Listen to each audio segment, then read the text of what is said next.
السلام علیکم سامعین پہاڑی مجلس وچ پروگرام کرپیتی دے نال تساں دا میزبان شبیر حاضر خدمت ہے۔ وہ کو امید ہے کہ اساں دے سارے سامعین ٹھیک ٹھاک ہوسن اور مڑی یہی دعا ہے کہ اللہ تبارک و تعالی ساریاں کو خوشحال رکھے، اپنے حفظ و ایمان وچ رکھے۔ سامعین اکرام، اساں کو نہ صرف اپنے ہی بارے وچ سوچنا چاہیے، کیونکہ اللہ تبارک و تعالی سن انسان کو دوے انسان دی خدمت تے واسطے پیدا کیتا۔ اللہ دی عبادت تے واسطے فرشتے بہت اسے، لیکن انسان دی خدمت جڑی ہے اس تے اتے بھی اللہ تبارک و تعالی بہت زیادہ خوش ہوندا ہے۔ تو سامعین اکرام، جد کہ اساں قرآن پڑھدے ہاں، قرآن دے اندر اللہ تبارک و تعالی سورہ محمد دے اندر ارشاد فرماندے ہیں، یا ایھا الذین آمنوا ان تنصروا اللہ ینصرکم ویثبت اقدامکم۔ اے ایمان والےو، تساں مڑی مدد کرو اور میں تساں دی مدد کرساں اور تساں دے قدم جڑے وہ مضبوط کر کے انسان یعنی کہ ثابت قدم رہسو۔ اس کا کیا مطلب ہے؟ ایمان والوں کی طرف ایک خطاب ہے اور اساں یہ دعویٰ کرتے ہیں کہ اسی اللہ تبارک و تعالیٰ دے تے یقین اور ایمان رکھتے ہیں۔ اللہ تبارک و تعالیٰ آخدا ہے کہ تسی مڑی مدد کرو، اللہ دی مدد کرنی۔ عیسیٰ علیہ السلام سن بھی اپنے مددگاروں کو آخیا سا کہ مڑے نال کون اللہ تبارک و تعالیٰ دی مدد کرسی؟ قال الحواریون نحن انصار اللہ، اسی اللہ تبارک و تعالیٰ دے مددگار۔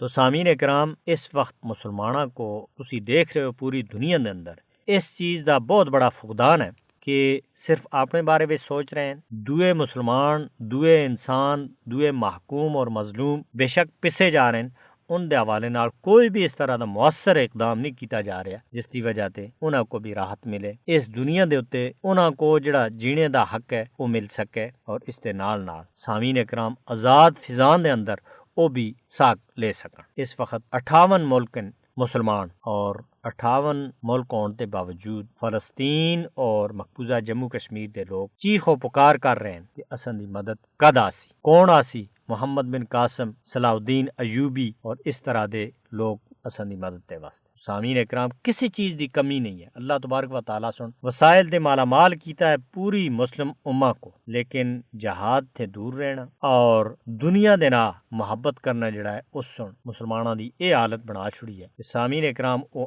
اپنے آپ کے علاوہ اور کچھ سوچ ہی نہیں سکتے، اور مظلوم اور محکوم پسے جا رہے ہیں، انہاں دے اتے ظلم دے پہاڑ توڑے جا رہے ہیں۔ تسی دیکھ رہے ہو کہ 1 سال دے زیادہ عرصہ ہو گیا ہے غزہ دے اندر اسرائیل سن جڑا ظلم اور ستم کیتا وہ کسی دے کٹ نہیں ہے۔ سامعین اکرام، حال ہی وچ OIC دا اجلاس ہویا، بہ کے گلاں کیتیاں گئیاں اور کوئی بھی مؤثر اقدام نہیں کیتا جا رہا جس دی وجہ تے ان مظلومہ اور محکومہ دے اتوں یہ ظلم کٹ ہوئے، اسرائیل دے ظالم دے ہاتھ روکے جان۔ صرف پوری دنیا دے اندر ایک پاکستان ہے جس کو مظلومہ اور محکومہ دا درد ہے۔ سامعین اکرام، تسی دیکھ رہے ہو کہ کس طرح مظلوم اور محکوم دے حوالے نال جتنے بھی انٹرنیشنل فورمز ہیں انہاں دے اتے پاکستانی حکومت اور پاکستانی پاک فوج دے ذمہ دار گل کردے ہیں کہ یہ 2 خطے جو ہیں مشرق وسطیٰ اور جنوبی ایشیا، اس کی وجہ سے پوری دنیا کو بہت زیادہ خطرہ لاحق ہے۔ تو اس حوالے تھی عالمی برادری کو